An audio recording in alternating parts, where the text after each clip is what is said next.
नमस्कार दोस्तों, एक बार फिर से स्वागत है आप सभी का पाथ्स टू पर्सनालिटी डेवलपमेंट में। पाथ्स टू पर्सनालिटी डेवलपमेंट में हम बात कर रहे हैं पेरेंटिंग पर। अगर मदर एंड फादर दोनों विजुअली इम्पेयर्ड हैं या फिर दोनों में से कोई एक विजुअली इम्पेयर्ड है तो उन्हें पेरेंटिंग में क्या चैलेंजेस आते हैं और उसके क्या सॉल्यूशंस हैं, इस पर हम बात कर रहे हैं। इस सीरीज का एक एपिसोड ऑलरेडी रेडियो उड़ान पर प्ले हो चुका है, आप इसे YouTube पर सुन सकते हैं। पहले एपिसोड में हमने 0 to 1 ईयर तक के बच्चे की परवरिश में जो भी प्रॉब्लम्स आती हैं, जो भी चैलेंजेस आते हैं, उस पर बात की है और बहुत से सॉल्यूशंस निकल कर आए हैं। मेरे साथ मदर्स रहती हैं जो ऑलरेडी इस चीज को एक्सपीरियंस कर रही हैं। प्रैक्टिकल एक्सपीरियंस के बेस पर वो सलाह देती हैं और हमें प्रॉब्लम्स के सॉल्यूशंस देती हैं। तो इसी तरह आज हम लेकर आए हैं 1 साल से 3 साल के बच्चे तक की परवरिश से रिलेटेड कुछ सवालों के जवाब।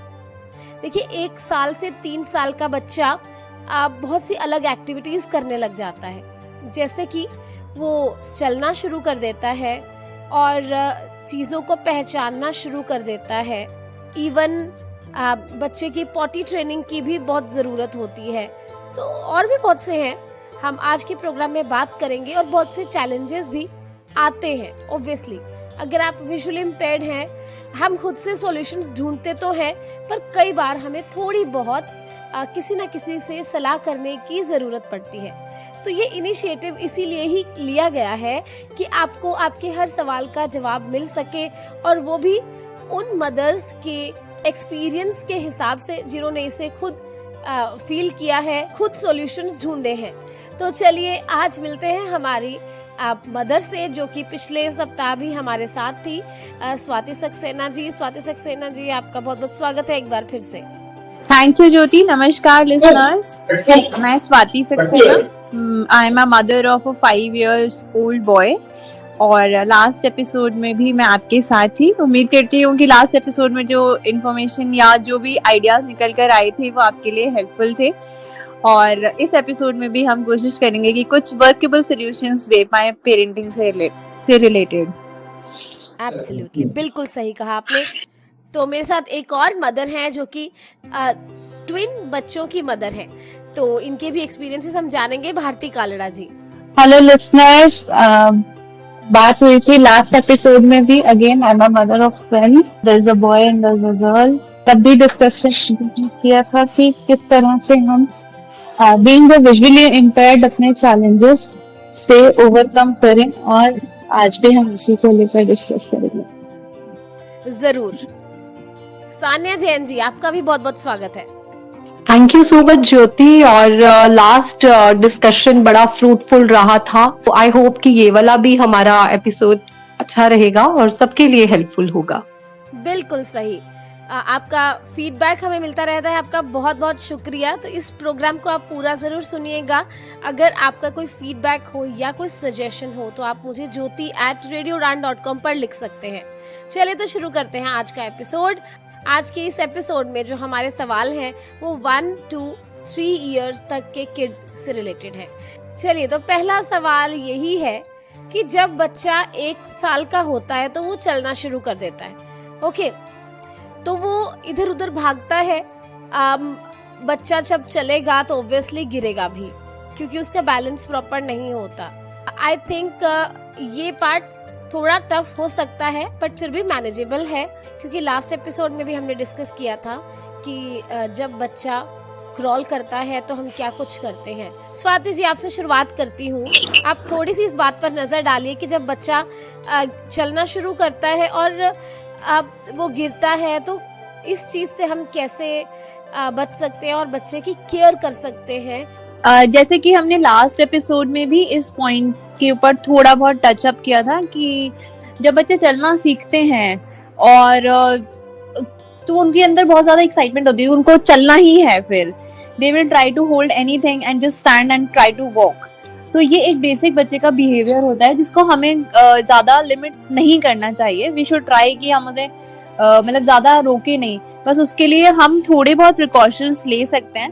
जैसे कि हमने जो प्रिकॉशंस लिए थे, हमने अपने क्योंकि हम ऊपर फर्स्ट फ्लोर पे रहते हैं तो गार्ड्स लगा के रखना, और नीचे सॉफ्ट मैटिंग अगर कर सकते हैं तो वो सॉफ्ट मैटिंग प्रोवाइड कर देना। मतलब पूरे घर में तो ऑब्वियसली पॉसिबल नहीं है कि आप पूरे घर के अंदर सॉफ्ट मैटिंग करके रखो, लेकिन एटलीस्ट अपने रूम में या फिर जो बच्चा एरिया ज्यादा यूज करता है उस एरिया में सॉफ्ट मैटिंग लगाएं। और थर्ड जो हमने किया था, वो साउंड वाले सैंडल्स आते हैं, तो पब्लिक प्लेस के लिए वो बहुत ज्यादा यूजफुल होते हैं। और ऑल्दो सब लोग बोलते हैं कि बच्चों को ये चूचू वाले सैंडल्स बना दो तो शोर होता है, ये होता है, बट बीइंग विजुअली इम्पेयर्ड हमारे लिए ये बहुत बहुत हैंडी सोल्यूशन है, इजीली अवेलेबल है मार्केट में। शूज पहनाइए बच्चे को, ताकि वो जरा सा भी साउंड करते हैं, जरा सा भी इधर उधर होता है, वो तुरंत आपको पता चल जाएगा कि मेरा बच्चा यहाँ पर है। तो दैट इज वन थिंग और जो हमने किया था और जो करा जा सकता है बच्चों को सेफ रखने के लिए या फिर उनको अपनी नजर में रखने के लिए, ये कह सकते हैं। बिल्कुल सही। तो एक और सोल्यूशन है, मैं इतनी प्रोटेक्टिव हो जाती थी, तब मुझे अभी भी याद आता है कि मैं उसकी क्योंकि वो मुझे हाथ पकड़ने देता नहीं था, तो मैं पीछे से उसकी शर्ट पकड़ लेती थी कॉलर से, तो जितनी स्पीड पे भागता था उतनी स्पीड पे मैं भी भागती थी उसके साथ। तो ये चीजें हो जाती है कभी कभी। एग्जैक्टली ये चीज मैंने अभी भी इनफैक्ट मैं व्योम के साथ करती हूँ, और वो हमेशा छुड़ाते हैं, अरे मम्मा क्या कर रहे हो, तो he doesn't like it, but yes it is also, it can be done. अगर हाथ नहीं पकड़ने दे रहा, बाल तो नहीं शर्ट या जो भी आपके इजीली एक्सेसिबल है जो चीज है, बिल्कुल सही। चाहे उसे टच भी कर ले, उतने से भी होता है कि बच्चा दौड़ेगा तो हम कंट्रोल कर लेंगे। चलिए, तो एक बहुत इम्पोर्टेंट सवाल है सानिया जी, मैं ये आपसे पूछना चाहूंगी, क्योंकि आप दोनों विजुअली इम्पेयर्ड हैं और आपने खुद से ही बिना किसी की हेल्प से अपनी बेटी की लुक आफ्टर की है शुरू से ही। कलर रिकग्निशन जो सबसे इम्पोर्टेंट रहता है, जब बच्चा 1.5-2 साल का होता है तो आई थिंक वो शुरू कर देता है कलर रिकग्नाइज करना थोड़ा बहुत, और आई थिंक 3 साल तक का बच्चा तो काफी हद तक कलर्स को रिकग्नाइज करना शुरू कर देता है। तो इस स्टेज पर आपने किस तरह से मैनेज किया था, क्योंकि हमें खुद को प्रॉब्लम है, तो हम किस तरह से उसे बता सकते हैं कि ये राइट कलर है या रॉन्ग है, या जो भी बच्चा रिकग्नाइज कर रहा है वो सही है या गलत है? बिल्कुल ज्योति, ये प्रॉब्लम हमें बहुत ज्यादा फेस करनी पड़ी थी, पर कहा जाता है ना कि हर प्रॉब्लम का कोई ना कोई सोल्यूशन जरूर होता है अगर हम उसका सोल्यूशन निकालना चाहें तो इसमें हमने क्या किया था कि जो एक वो बेसिक वाले कलर्स आते हैं ना, कलर्स टाइप आते हैं बच्चों के, 7-8 कलर्स होते हैं उसमें, रेड, ब्लैक, ग्रीन, क्योंकि स्टार्टिंग में हमें बच्चे को बेसिक कलर्स ही सिखाने होते हैं। तो हम क्या करते थे कि उन कलर्स के ऊपर किसी से पूछ के ब्रेल में लिख लेते थे कि ये वाला कलर है। नो डाउट वो बच्चा खराब भी कर देता था, हम फिर लिख लेते थे, फिर खराब करता था, फिर लिखते थे। सो बहुत मेहनत की हमने। इसी तरह से हमने उसको कलर की रिकॉग्निशन करवाई। फिर हमने यूट्यूब पे उसको, क्योंकि नेचुरली नो डाउट मोबाइल या हम कहते हैं कि टीवी, ये बच्चों को नहीं देखने देना चाहिए, पर जहां जरूरत है वहां पर हमें इन चीजों की हेल्प ले लेनी चाहिए, क्योंकि हमारे पास कोई और था नहीं। तो फिर इसलिए हमने उसको ऑन कर देना LED पे, और उसको फिर सुनाना, मतलब हर रोज हमने 10 to 15 मिनट्स उसको वो दिखाना, और वो साथ में सुनती थी कि ये रेड कलर है, ये वाला कलर है। फिर हमने उससे पूछना थोड़ी देर बाद कि ये कौन सा कलर है। तो 3 इयर्स तक उसको बेसिक वाले सारे कलर्स पता थे। फिर कोई हमारे जैसे नेबर्स या घर से कोई आया, sister, mama, sister in law, कोई भी आता था तो वो उसको पूछते थे तो वो बताते थे। और इवन वो लोग बड़े हैरान होते थे कि as being a visually challenged आपने ये सब कैसे किया। सो वही है कि प्रॉब्लम्स आती हैं तो उसके सॉल्यूशंस भी मुझे लगता है कि निकल जाते हैं। क्या बात, उसी तरह से निकाले। बहुत बढ़िया, बहुत बढ़िया। ये सॉल्यूशन मुझे भी हेल्प करने वाला है डेफिनेटली। ये बहुत अच्छी बात है कि इसमें एक चीज हमने जो करी थी, हम बहुत ज्यादा कलर्स तो इससे थ्रू नहीं करवा पाए थे, लेकिन हाँ बेसिक कलर्स की अगर बात करें तो इसमें एक चीज हमने जरूर और एडिशन मतलब करा था कि जैसे जो फ्रूट्स और वेजिटेबल्स होते हैं उनके स्पेसिफिक कलर्स होते हैं, like banana will be yellow only, Apple will be red only, brinjal will be purple only, lady finger will be green only. तो आप उस तरीके से भी बच्चों को सिखा सकते हो कि लेडी फिंगर है तो आपको पता ही है कि वो ग्रीन कलर की ही होगी, वो कहीं कभी भी व्हाइट या फिर येलो या पिंक तो नहीं आएगी। तो those naturally available objects can be used to teach colours.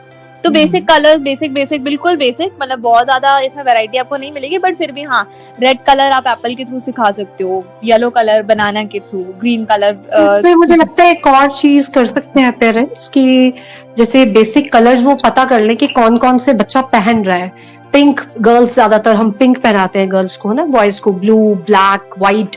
तो ये कलर्स की पहचान जो उनकी हम ड्रेसेस पहना रहे हैं उससे भी हम करा सकते हैं कि बेटा आज ये व्हाइट कलर है, बार बार हम रिपीट करें।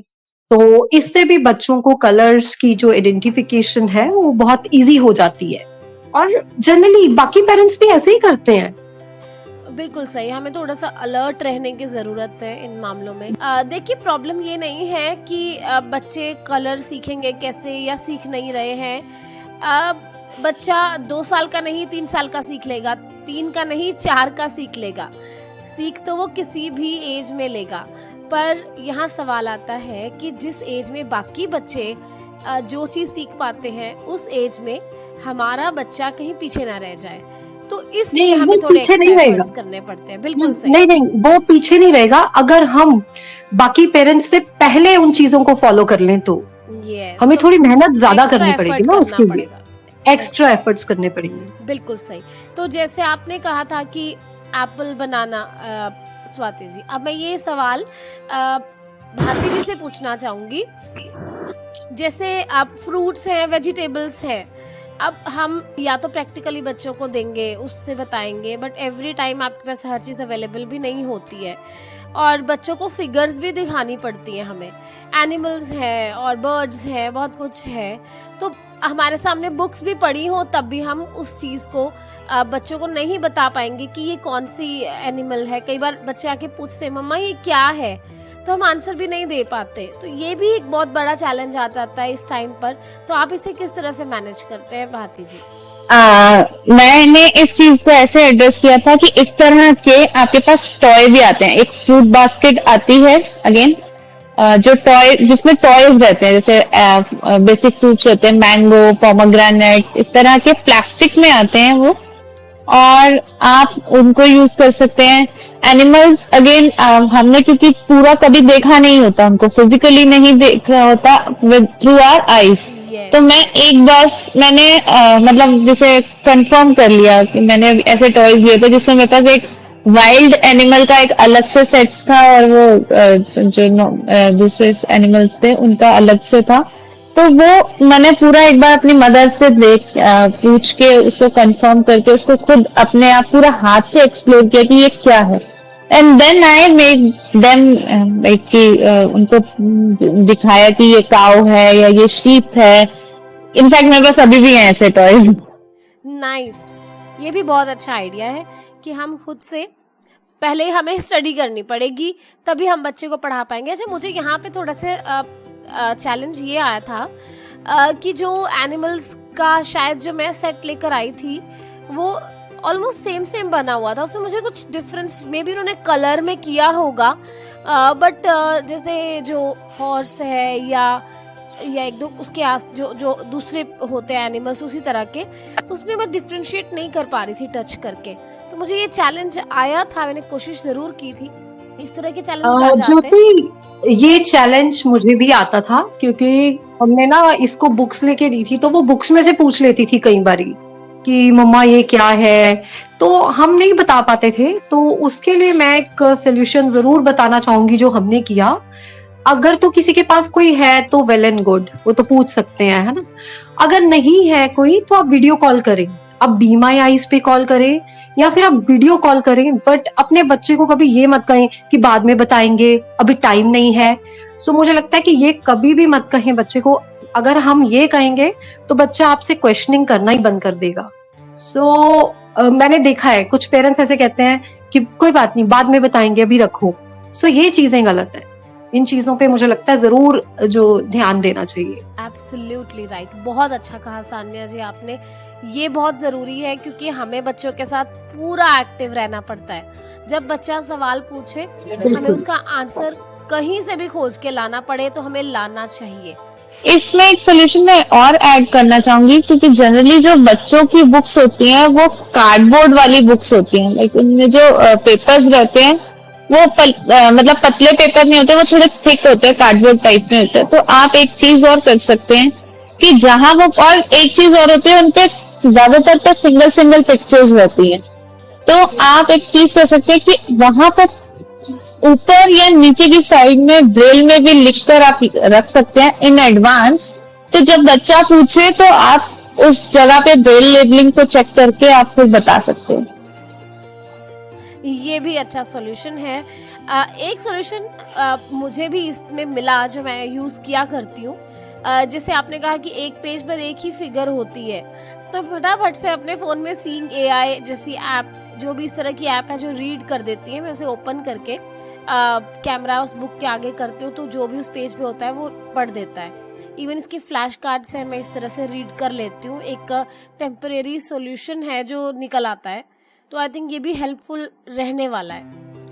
ओके, तो आई थिंक हमें बहुत अच्छे अच्छे सॉल्यूशंस मिले हैं जो कि कई बार हमें बहुत वेग लगते हैं कि तो हमें बहुत अच्छे सॉल्यूशंस मिले हैं, बहुत प्रोडक्टिव सॉल्यूशंस मिले हैं। कई बार हमें लगता है कि ये चीजें बहुत वेग हैं, शायद हो पाएंगी या नहीं हो पाएंगी। कई बार हमारे बच्चे दूसरे बच्चों से पीछे भी रह जाते हैं हमारे अपने चैलेंजेस की वजह से। तो ये बात करने का, इस टॉपिक को कवर करने का मकसद यही है कि हमारे बच्चे भी उसी तरह से पले और पेरेंट्स उन्हें उनके हर सवाल के जवाब दे सके उनकी उसी एज में जिसमें वो चाहते हैं या होना चाहिए। तो अब एक बहुत अच्छा सवाल है, एक बहुत बड़ा चैलेंज है कि एक वीआई पेरेंट्स हैं तो उनके बच्चे कई बार सोशलाइज नहीं हो पाते इतना अच्छे से, थोड़ा शाई होते हैं। ये बात खैर बहुत ज्यादा रिसर्च मैंने नहीं की। अभी प्रोग्राम से पहले ही मेरी स्वाति जी से बात हो रही थी, उन्होंने कहा उन्हें भी इस तरह की प्रॉब्लम आई थी। तो आई थिंक बाकी पेरेंट्स को भी आती होगी। जब बच्चा बाहर सोसाइटी में जाता है, दूसरे बच्चे तो अपने आप से भागते हैं, मदर्स भी उन्हें दूर से देख रही होती है तो वो अलाउ कर देती है। हम उन्हें देख नहीं रहे होते तो हमारी कोशिश होती है कि बच्चा हमारे साथ ही बैठे, इधर उधर दौड़े नहीं। तो अगर वो जाएगा नहीं, किससे मिलेगा नहीं, तो वो सोशलाइज नहीं हो पाएगा। इस प्रॉब्लम को किस तरह से हमने फेस किया, स्वाति जी आप बताइए। ये मैंने बहुत ज्यादा फेस किया है। मुझे लगता है कि कई बार इससे बच्चों की शाइनेस भी इंक्रीज हो जाती है, because the less you interact the less you become shy and you don't know how to express yourself. तो ये चीज एक मैंने मतलब फेस करी थी कि जब मेरा बेटा जो ग्रोन अप हो रहा था, तो कि सोशलाइज या फिर हम उतने ज्यादा लोगों से उसको नहीं मिलवा पाते थे। तो इसके लिए देखो, मेरे लिए ये था कि safety comes first, what ever be it, safety सबसे पहले है।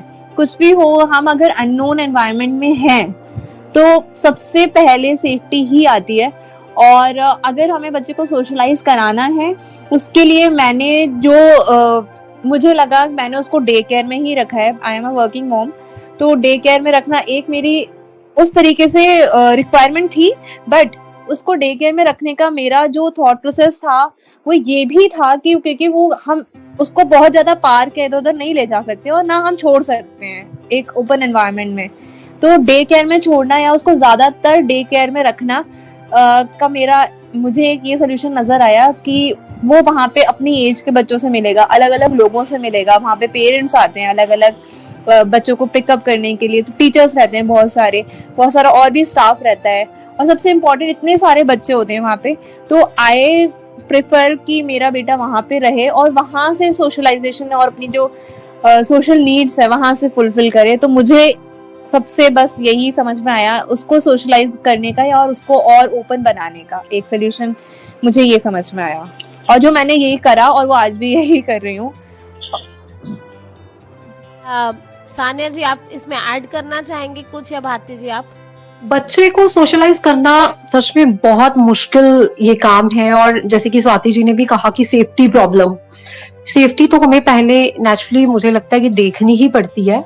हमने इसका जो सोल्यूशन निकाला था कि हम उसको कभी भी अकेले नहीं लेके जाते थे, जैसे हम दोनों नहीं लेके जाते थे, कोई ना कोई हमारे साथ होता था, तभी हम उसे बाहर गार्डन में या कहीं घूमने जाना है तो उसे लेके जाते थे ताकि बच्चा फ्रीली घूम पाए। अगर उसका कोई फायदा नहीं है कि अगर हमें पीछे से उसकी टेंशन हो रही है कि बच्चा कहाँ पर जा रहा है और वो भी फिर कंफर्टेबल नहीं हो पा रहा अगर हमारे साथ, तो वो फिर जाने का भी मुझे लगता है कि कोई फायदा है नहीं। सो ऐसा ही करना चाहिए, या तो ना जाएं, थोड़ा अवॉइड करें, अगर जाना है तो किसी को साथ लेकर जाएं ताकि आपका बच्चा भी एंजॉय कर पाए उस ट्रिप को। Yes, absolutely right. इसमें यही है कि जैसे स्वाति जी ने बताया कि बच्चों को हमें कहीं ना कहीं एंगेज करना पड़ेगा, या तो उसे किसी डांस क्लास में भेजें या उसे स्कूल भेजें, क्योंकि 2 साल 2.5 साल का बच्चा तो स्कूल भी जाना शुरू कर देता है। तो मैंने भी ऑब्वियसली यही सॉल्यूशन ढूंढा था कि इसे टाइम पे स्कूल भेजें। बाकी बच्चे 2-4 महीने अवॉइड कर ले, कोई बात नहीं, क्योंकि उनकी मदर्स उसे वो उस लेवल तक उनसे इंटरेक्ट कर पा रही है, उन्हें लेकर जा पा रही है, घुमा पा रही है। हम वो चीज़ नहीं कर पाते, तो मैंने उसे स्कूल में डाला ताकि उसकी जो शाई नेचर है वो इम्प्रूव हो सके, और वाकई में मुझे रिजल्ट मिला। 1.5 years का था तब मैंने डाल दिया था कि ठीक है, हम इसको इतना ज्यादा तो और कहीं नहीं ले जा पाते, तो but let him go and interact with kids. तो मैंने भी सेम ही सोल्यूशन अप्लाई किया। एब्सोल्युटली। तो ये बहुत ही हेल्पफुल रहा, और आई थिंक ये हमें कर लेना चाहिए।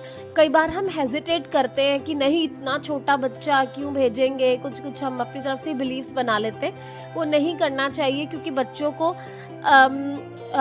सोशल बनाने के लिए कुछ एक्स्ट्रा एफर्ट्स हमें कर ही लेने चाहिए, और जितना जल्दी करेंगे उतना बच्चा ज्यादा एक्टिव बनेगा। यही एज होती है जिसमें बच्चे ने एक्टिव होना होता है।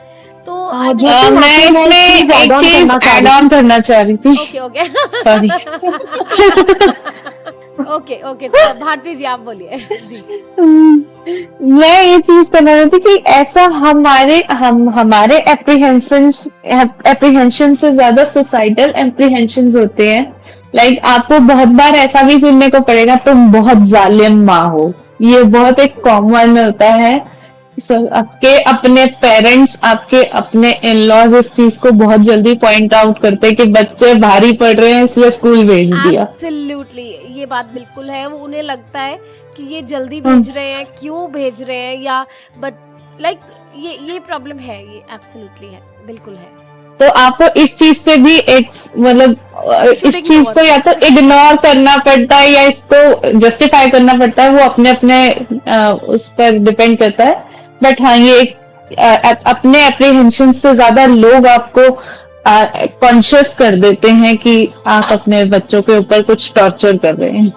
जी सान्या जी, आप क्या कह रही थी? कि जरूरी नहीं है बच्चे को स्कूल भेजा जाए।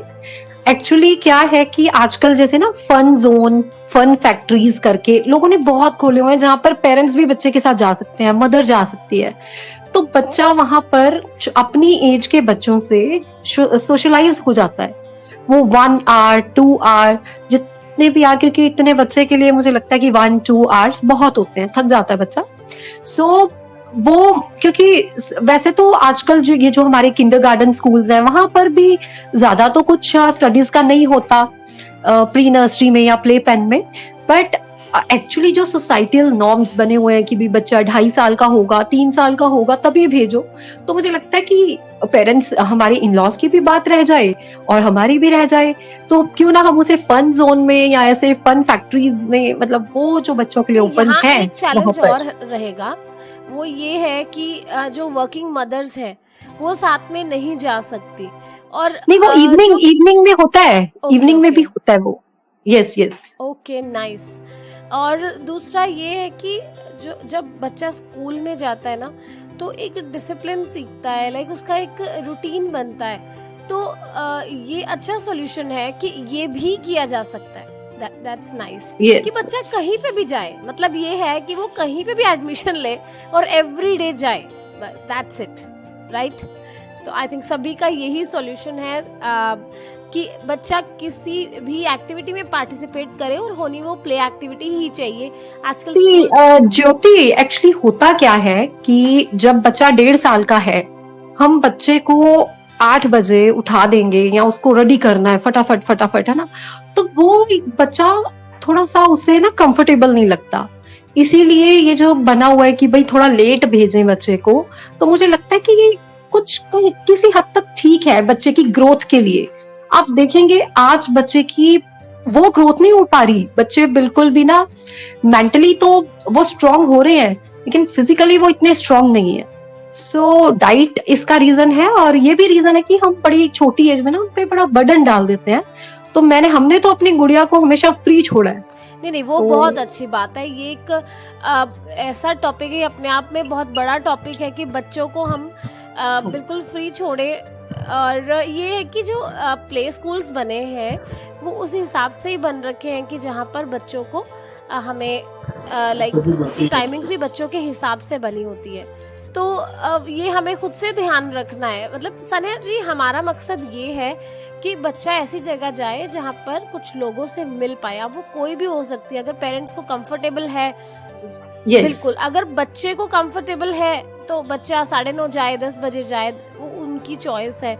अगर शाम को जाए या मॉर्निंग में जाए। एग्जैक्टली। इनफैक्ट आजकल तो मतलब प्री स्कूल या डे केयर बहुत ओपन होते हैं। मतलब 12 बजे छोड़ दो, 2 बजे ले लो, 2 बजे छोड़ दो, 4 बजे ले लो, व्हाटसोएवर सूट्स।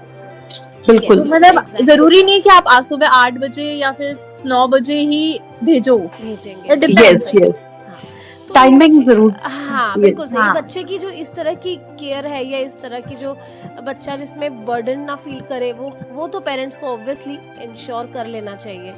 तो चलिए अगला। इनफैक्ट आप ये भी डिस्टेंस का भी आप ध्यान रख सकते हैं ना, कि आपका जो प्ले ग्रुप या डे केयर है वो आपके घर से बहुत ज्यादा डिस्टेंस पे ना हो।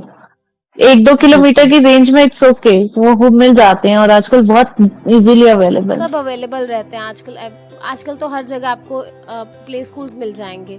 ओके, तो एक और चैलेंज है, बच्चा पॉटी ट्रेनिंग जब सीखता है या उसे सिखाना होता है तो उसमें भी बहुत मेहनत होती है। तो इसे हमने कैसे मैनेज करा, क्योंकि बच्चा डायपर में अगर तो पॉटी सुसु कर रहा है देन इट्स ओके, वो हमारे लिए आई थिंक एक्सेसिबल भी है, हम उसे मैनेज कर लेते हैं। और अगर हम उसे डायपर उतारेंगे तो ऑब्वियसली बच्चा कहीं पे भी पॉटी कर देगा। तो वो साफ करना भी एक विजुअल इम्पेयर्ड मदर के लिए थोड़ा डिफिकल्ट हो जाता है। खैर, साफ करना तो अलग बात है, उसे फाइंड करना कि प्रॉपर साफ हुआ है या बच्चे ने कहीं और तो नहीं कर दिया, तो ये थोड़ा सा विजुअल पार्ट है। इसे आपने किस तरह से डील किया था जिससे कि बहुत इजीली इसका सॉल्यूशन मिल सके और बच्चा सीख सके? तो ये सवाल मैं लेके जाऊंगी स्वाति जी के पास। बिल्कुल ज्योति, ये एक मतलब जरूरी नहीं है कि हमें हर चीज का एक इजी सोल्यूशन ही मिल जाए, और ये एक प्रॉब्लम ही खुद में ऐसी है कि जो बहुत बड़ी प्रॉब्लम है। हाँ, मैं बोल रही हूँ मतलब ये प्रॉब्लम जितनी बड़ी है उसका सोल्यूशन भी डिफिकल्टी है। It's not that easy to find कि हम इस चीज से कैसे एकदम से टैकल कर लें, इतना इजी तो नहीं होगा। बट ऑफ कोर्स हमने मैनेज करा चीजों को करा, लेकिन of course it was not a cake walk. हमने जो स्टार्ट किया था, हमने व्यूम को 1.5 या जब वो प्रॉपर्ली थोड़ा बैठने लग गया था और वॉक करके, मतलब 1 या 1.5 years में भी, तब हमने इसको पॉटी सीट पर, जो बच्चों की स्पेसिफिक पॉटी सीट्स आती हैं, वो लेकर इसको वहीं पे बिठा के सूसू मतलब ऐसे साउंड निकाल के कराना स्टार्ट किया था। तो ऑफ कोर्स एकदम से सक्सेस तो नहीं मिलता है इस चीज में, बट ग्रेजुअली हमने उसको उस चीज पे ले गए कि वो उसको ये आइडेंटिफाई होने लग गया था इस चीज को करने से कि उसे पॉटी अगर आ रही है तो वहां पे जाके करना है। जैसे मैंने और भी पॉटी सीट्स आते हैं, ठीक है, मार्केट में कई सारे टाइप के पॉटी सीट्स अवेलेबल होते हैं। कुछ पॉटी सीट्स ऐसे होते हैं जो आप कहीं पर भी बच्चों को टीवी के सामने बिठा दो, they can easily do and you can clean it, throw it and clean it. तो वो वाले पॉटी सीट्स भी आते हैं, मार्केट में अवेलेबल है। बहुत सारे लोग वो उस टाइप के पॉटी सीट्स यूज करते हैं, बट हमने जो पॉटी सीट यूज किया था वो हमने स्पेसिफिकली उस टाइप के पॉटी सीट्स को अवॉइड करके जो हम WC के ऊपर रख कर और उसको उसके ऊपर बिठा के करवा सकते हैं, हमने वही पॉटी सीट्स उसके लिए स्टार्टिंग से ही यूज करे थे, ताकि उसको ये पता रहे उसे पॉटी कहीं पर भी नहीं करना है। धीरे धीरे उसकी कंडीशनिंग हो कि वो वहीं पे जाके ही करना है। तो ऑफ कोर्स वो डिफिकल्ट प्रोसेस है ज्यादा, रादर देन हम बच्चों को इजीली टीवी के सामने बिठा के आप पॉटी करा लो या फिर उसके पार्क में बिठा के उसको पॉटी करा लो। बट उससे क्या होता है कि बच्चे कहीं पर भी पॉटी करना सीखते हैं। फिर वो आपको बताएंगे कि उसे पॉटी आ रही है, लेकिन वो इट मे बी पॉसिबल कि वो कहीं पर भी करना सीखे। तो स्पेसिफिकली उस चीज की कंडीशनिंग करना कि उसे वहीं पे जाके या स्पेसिफिक जगह पर ही जाके इस चीज को करना है, इसीलिए हमने वो वाली पॉटी सीट यूज करना स्टार्ट किया था। अकेले नहीं कर सकते, आपको मतलब आपके साथ जो भी आपके पार्टनर हैं, आपके हस्बैंड या जो भी है, उनको भी आपके साथ सपोर्टिव होना पड़ता है, क्योंकि ऐसा होता है बीइंग अ वुमन, आप हर समय अवेलेबल नहीं रह सकते। लेकिन अगर मतलब कोई सेकंड पर्सन जो आपके साथ में है, क्योंकि मेरा तो एक्सपीरियंस विद ट्विंस रहा है, तो मतलब मुझे एटलीस्ट ये था कि मेरे हस्बैंड ने इस चीज में मुझे पूरा सपोर्ट किया कि पॉटी ट्रेनिंग और सूसू ट्रेनिंग की हाँ इस स्पेसिफिक टाइम के बाद लेकर ही जाना है, तभी वो सीखते हैं। क्योंकि क्या होता है, जो साइटेड लोग होते हैं वो फेशियल एक्सप्रेशन से देख के समझ जाते हैं कि बच्चे को सूसू करना है या पॉटी करना है। हम लोगों के साथ वो एक चैलेंज आता है, तो आपको मतलब उसका एक अल्टरनेट और कुछ भी नहीं है एक्सेप्ट कि आप हर एक आधे घंटे में बच्चे को बार बार लेकर जाओ, ताकि उसे समझ में आए कि उसे सूसू या पॉटी इसी स्पेसिफिक जगह पे करना है।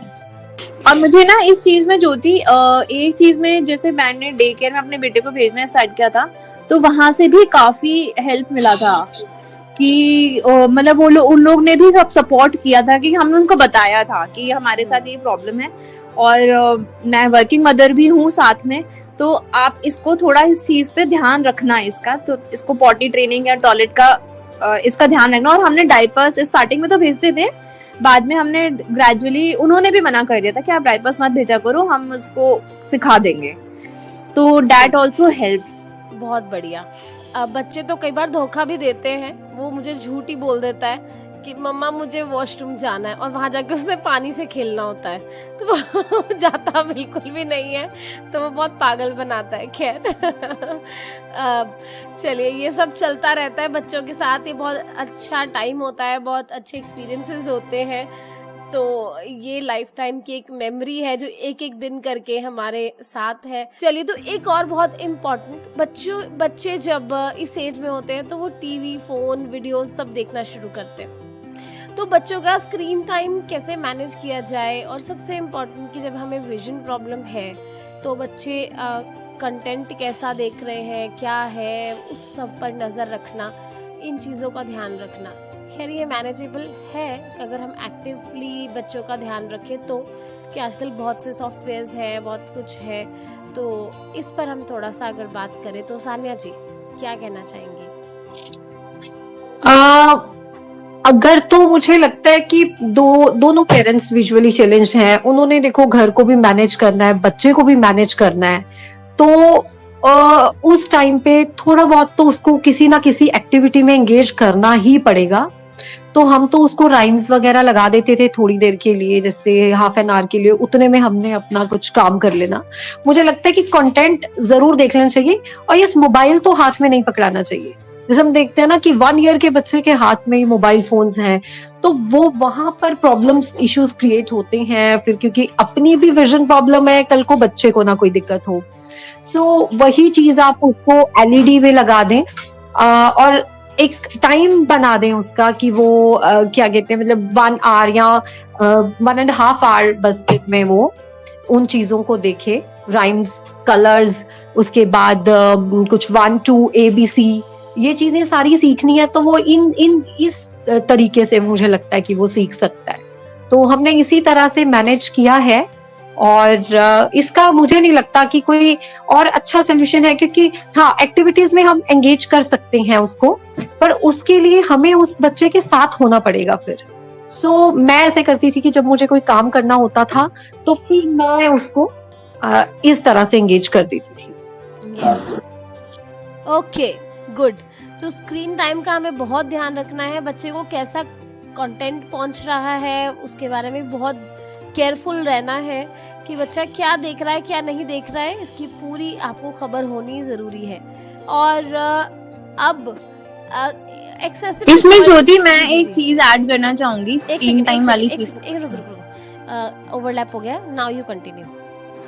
हाँ, स्क्रीन टाइम के लिए मैं ये कहना चाहूंगी कि I am a mom who is completely against screen time up to the child is 3 years or 3.5 years. मतलब हमने अपने बेटे को 3 years या 3.5 years तक 0 स्क्रीन टाइम पे रखा था, no TV, no mobile, nothing. और मैं इस चीज के बहुत ज्यादा बिलीवर हूँ, क्योंकि मैं और मेरे हस्बैंड हम दोनों का ये था कि हमें स्क्रीन टाइम नहीं देना है। और इनफैक्ट एज ऑन डेट वो 5 years का हो गया है, वो वीक में 1 टाइम ही टीवी देखता है, उसका फिक्स है, वो संडे को टीवी देखेगा 2 hours के लिए, वो उसका फिक्स है। तो हमने स्क्रीन टाइम को बहुत ज्यादा कर्टेल करके रखा था, बहुत ज्यादा रिस्ट्रिक्ट करा था, और दैट मेंट कि हम उस जब वो अवेलेबल होता तो हम उसके लिए अवेलेबल रहें, और with proper content, with proper things, जिससे कि हम उसको एंगेज कर सकते, उसकी कॉन्वर्सेशंस कर सके, उसके साथ उसको मीनिंगफुल प्ले टाइम दे सके। इन चीजों को हमने इंश्योर किया था, और उसका रिजल्ट ये भी था कि हमने ये ऑब्जर्व किया व्योम में कि अगर वो सराउंडिंग्स को लेके ज्यादा अवेयर है, रादर देन जो बच्चे ज्यादा मोबाइल या टीवी में देखते हैं, वो उसकी जो सराउंडिंग्स हैं उन चीजों को लेके ज्यादा अवेयर है, बाहर की चीजों को ऑब्जर्व करना, इन चीजों में उसका ब्रेन जो है ज्यादा एक्टिव है। तो I am completely against screen time, बच्चों को नहीं देना चाहिए। और इसके लिए हमने व्योम की कंडीशनिंग भी करी कि उसको जब वो समझदार हो गया या फिर और बच्चों को टीवी देखते हुए या फोन देखते हुए देखता था, तो हम उसको हमेशा यही बता देते कि व्योम आप देखो उनकी आईज कितनी वीक है, आपको भी चाहिए कि आपकी आईज मामा पापा की जैसे वीक हो जाए, तो आप मोबाइल टीवी मत देखो। अगर आपको चाहिए कि आपकी आईज भी वीक हो तो आप देखो मोबाइल टीवी, अदरवाइज अगर आपको चाहिए आपकी आईज स्ट्रॉन्ग रहे तो आप मत देखो। तो इस चीज की हमने कंडीशनिंग उसकी करी थी, तो उसको दिमाग में ना आज भी ये चीज फिक्स है कि अच्छा ये इनको कम दिखता है या फिर इनको दिखता नहीं है, इनकी आईज वीक है, ये टीवी बहुत ज्यादा देखते होंगे, मैं तो नहीं देखूंगा। तो उसकी वो कंडीशनिंग हो चुकी है प्रॉपरली। तो हमने 0 स्क्रीन टाइम पे रखा था अप टू 3 और 3.5 years। उसके बाद हमने संडे को टीवी इंट्रोड्यूस किया, जो आज भी कंटिन्यूड है, और 2 hours लिमिटेड टाइम के लिए। और मोबाइल तो वो आज भी नहीं देखता है, मतलब हम कहीं पे भी ट्रेन में जाएं या कोई भी ट्रिप पे जाएं, मोबाइल इज एब्सोल्युटली नो, वो कभी देखता ही नहीं है। बहुत बढ़िया। एक्चुअली बच्चे जब फैमिली में होते हैं या जॉइंट फैमिली में होते हैं तो एक बच्चे ने शुरू किया, साथ में दूसरे भी देखते हैं, कई बार आप कंट्रोल भी नहीं कर पाते, बहुत इसमें भी बहुत चैलेंजेस आते हैं। बट एनीवेज आप अपनी तरफ से पूरी कोशिश कीजिएगा। खैर मेरा बेटा भी रोज 1 घंटा तो देख ही लेता है तो मुझे इस बात का भी अब बहुत ख्याल रखना है कि वो टीवी ना देखे या फोन ना देखे। कई बार बच्चे बहुत ही जिद करने लगते हैं वाकई, तो हमें बच्चों की जिद के साथ डील करना। और but if you give them option, कि उनके पास ऑप्शन है ही नहीं टीवी और मोबाइल का, देन दे विल नॉट। अगर उनके पास ऑप्शन ही नहीं है, मतलब you don't give them option कि टीवी मोबाइल का ऑप्शन है, तब उनको नहीं पता है कि उनके पास ऑप्शन तो हम ही इंट्रोड्यूस कर रहे हैं ना। यस, बिल्कुल सही, बिल्कुल सही। कई बार हम अपना काम करने के चक्कर में कि हम बच्चा परेशान कर रहा है तो चल थोड़ी देर टीवी देख ले भाई तू तो ये भी करते हैं। एक्चुअली यहाँ पर सबके सर्कमस्टेंसेस मुझे लगता है अलग अलग डिफरेंट होते हैं, क्योंकि समटाइम्स आपको देना ही पड़ता है, फिर कोई और सोल्यूशन ही नहीं है, राइट। किसी टाइम, क्योंकि देखो बच्चा है एनर्जेटिक, उसे हर टाइम पर कुछ ना कुछ अवेलेबल चाहिए, तो उससे बेटर है कि वो कुछ अपना खुद को कुछ हर्ट कर ले। मुझे लगता है कि उससे बेटर है कि उसको इसमें अगर हम 1 hour के लिए, हाफ एन आवर के लिए एंगेज कर दें, तो इसमें कुछ गलत नहीं है, कुछ वो सीखेगा ही। ये है कि अपनी पर्सनल चॉइस है, बट हमारा मकसद है कि ज्यादा स्क्रीन टाइम नहीं होना चाहिए, ज्यादा नहीं होना चाहिए, खराब करता है। बिल्कुल। हमने तो जैसे टाइम डिसाइड कर दिया था उसका कि इतना ही देखना है, इससे ज्यादा नहीं। और अब तो हम, खैर वो जब आएगा वो टॉपिक तो तब हम डिस्कशन करेंगे उस पे डेफिनेटली। चलिए तो अब हम बढ़ते हैं आगे। जो अगला मेरा सवाल है या जो सॉल्यूशंस हैं जिसपे आप सब बताइए, बहुत इम्पोर्टेंट है। कुछ एक्सेसिबल टॉयज के बारे में मैं डिस्कस करना चाहती हूँ जो आप लोग यूज करते हैं और जो अपने बच्चों को कुछ सिखाने के लिए, और इवन बच्चों को कुछ सिखाने के लिए जो कि हम इजीली बच्चों के साथ खुद भी प्ले कर सके और जो हम उसे खुद भी ऑपरेट कर सके। तो इस पर हम बात करेंगे। भारती जी, आपने कुछ ऐसे टॉयज यूज किए थे या आप कर रही हैं? हाँ, मैं ऐसे कुछ टॉयज मैंने जैसे कि बताया था, फ्रूट बास्केट या एनिमल्स के लिए मैंने आपको बताया था, प्लास्टिक के एनिमल्स या फ्रूट बास्केट मैंने मेरे पास थे। अल्फाबेटिक्स आते हैं, वो टिक टैक्स वाले, जिसमें कि ABCD या 1 2 3 वाले जो लेटर्स रहते हैं वो अलग अलग से रहते हैं, तो वो भी आप उनको सिखा सकते हैं। बट अगेन कंडीशन ये है कि वो पहले आपको खुद पता होना चाहिए, आपको खुद को पहले सेल्फ स्टडी करनी पड़ती है। रिंग्स आते हैं जिसमें आप उनको कॉन्सेप्ट क्लियर कर सकते हैं, स्मॉल, स्मॉलेस्ट, लार्ज, ऐसे इस तरह के, बिग। और मैंने मैग्नेटिक ब्लॉक्स आते हैं जिनसे आप जिनमें मैग्नेट्स रहता है और आप उनसे कुछ भी बना सकते हैं, लाइक पिरामिड्स बना सकते हैं, ट्रेन्स बना सकते हैं, हाउस बना सकते हैं। वो मेरे पास अभी तक भी है। और बाकी एक्सेसिबल जैसे म्यूजिकल टॉयज रहते हैं, पियानो बजाना हो गया, कीबोर्ड हो गया, इस तरह के टॉयज। या फिर ये जो फोन्स रहते हैं जिसमें मतलब वो प्ले करो तो वो सॉन्ग्स प्ले हो जाते हैं। बहुत सारे ऐसे टॉयज मैंने यूज किए हैं। नाइस नाइस, बहुत बढ़िया।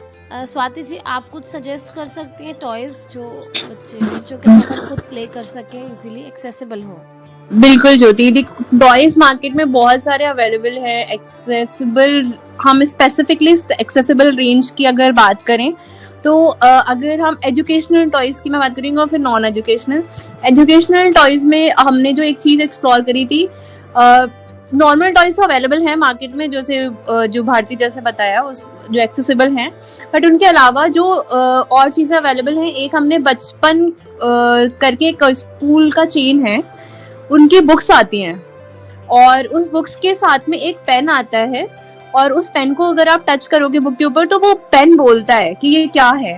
वो अगर मान लो अल्फाबेट की बुक है तो उसमें A लिखा हुआ है तो वो A बोलेगा, और फिर उसके बाद में उसके बगल में ऑब्जेक्ट बना है तो उसके ऊपर टच करो, मतलब पेज के ऊपर आप कहीं पे भी टच करोगे तो वो पेन बोलता है।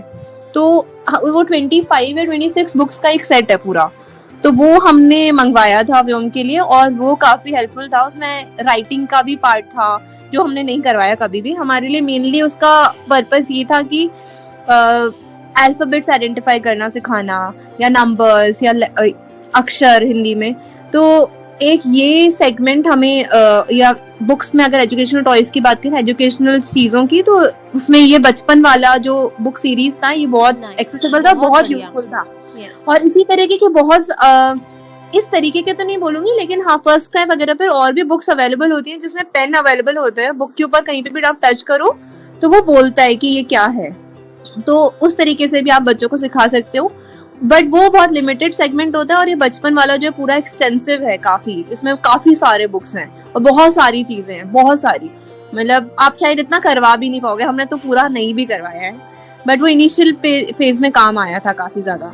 तो एक्सेसिबल टॉयज या बुक्स की बात करें तो हमें एक ये चीज मिली थी। बाकी नॉन एजुकेशनल साइड में अगर जाएंगे तो नॉन एजुकेशनल साइड में तो ज्यादातर अगर आप घर पे स्लाइड्स ला के रख सकते हो, क्योंकि हम अगर पार्क नहीं ले जा पाते अगर बच्चों को इतना ज्यादा, तो घर पे स्लाइड्स ला सकते हैं। या फिर हमने मतलब मैंने व्योम के लिए हमने, क्योंकि ये थोड़ा सा एडवेंचर और इसको मतलब फिजिकल एक्टिविटी में ज्यादा इंटरेस्ट है, तो क्लाइंबिंग के लिए चीजें ला के रखी थी सेफ एनवायरनमेंट में, ताकि वो उसको फिजिकल एक्टिविटी करने के लिए मिल जाए। तो इस तरीके के हमने क्लाइंबर्स रखे हुए थे घर पे। तो नॉन एजुकेशनल साइड में हमने ये किया था। Okay, nice. सानिया जी, आप कुछ ऐड करना चाहेंगी इसमें? एक हमने लिया था, बाकी तो ये सारी चीजें हमने ऑलमोस्ट यूज की थी। उसके साथ एक जैसे लैपटॉप्स आते हैं बच्चों के लिए ना, उसमें ABC 1 2 वो सुन के सीख लेता है अल्फाबेट्स को, फिर वो टाइप करता है बच्चा।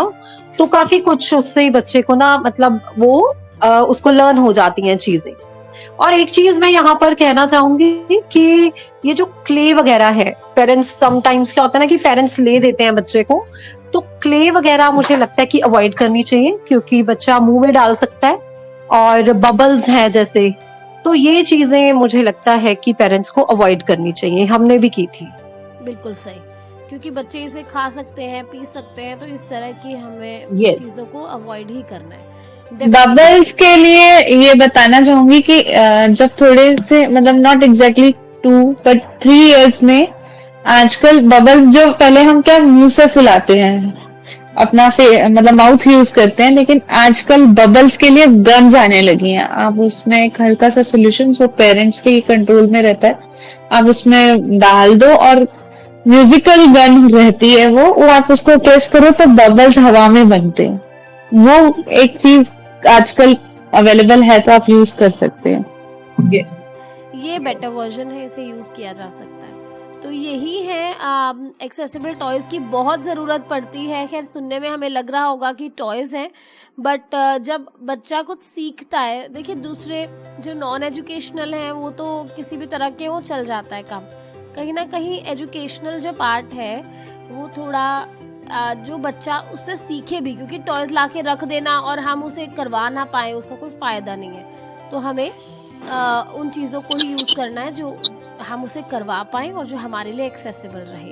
इसमें शेप सॉर्टर्स भी आते हैं आजकल, बहुत सारी वैरायटी अवेलेबल रहती है शेप सॉर्टर्स की।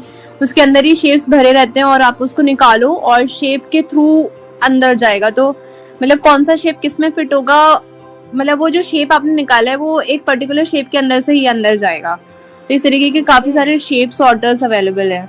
और एक हमने व्यूम के लिए एक मैट भी लिया था जिसमें मतलब उसको ऑन कर दो, उसके बाद में उसको कहीं पे भी प्रेस करो तो वो बोलता था कि मतलब ये क्या है, या फिर उसके मोड में डाल दो, अल्फाबेट के मोड में, स्पेलिंग के मोड में, तो ऐसे अलग अलग मोड्स थे उसके अंदर। It was a Chinese toy, इसका कोई ब्रांड नहीं है, वो चाइनीज कंपनी का, चाइनीज ही था। तो मतलब इस तरीके की मैट्स वगैरह भी अवेलेबल हैं। ओके गुड, बहुत बढ़िया। तो आई थिंक 3 साल के बच्चे के साथ जो भी चैलेंजेस आते हैं काफी हद तक उन सब पर हम ऑलरेडी बात कर चुके हैं। बाकी अगर कोई सजेशन आपकी तरफ से आएगी या आती है तो उस पर हम बात करेंगे आने वाले एपिसोड्स में। तो आई होप कि आज का एपिसोड बहुत ही फ्रूटफुल रहा। आप तीनों का बहुत बहुत शुक्रिया इस प्रोग्राम में आने के लिए और अपने व्यूज रखने के लिए। आने वाली बहुत सी मदर्स को इससे बहुत हेल्प होने वाली है। तो आई होप कि आप सब ने भी बहुत एंजॉय किया होगा, आपको बहुत अच्छा लगा होगा, आपके भी फेस पर एक स्माइल होगी कि इतना टफ नहीं है बच्चों को संभालना। आप भी अच्छे से एक अच्छी मदर, अच्छे फादर बने ताकि आपके बच्चे भी बहुत ही इंटेलिजेंट हो और बाकी के बच्चों से कंधे से कंधा मिलाकर चल सके। तो इसी के साथ ही मुझे दीजिए इजाजत और आप तीनों का बहुत बहुत शुक्रिया। Thank you so much. Thank you Jyoti for inviting us. Thank you so much. फिर मिलेंगे अगले एपिसोड में कुछ और नया लेकर। तब तक सुनते रहिए radio Udaan, a flight of life. Good night, bye bye, शुभ रात्रि।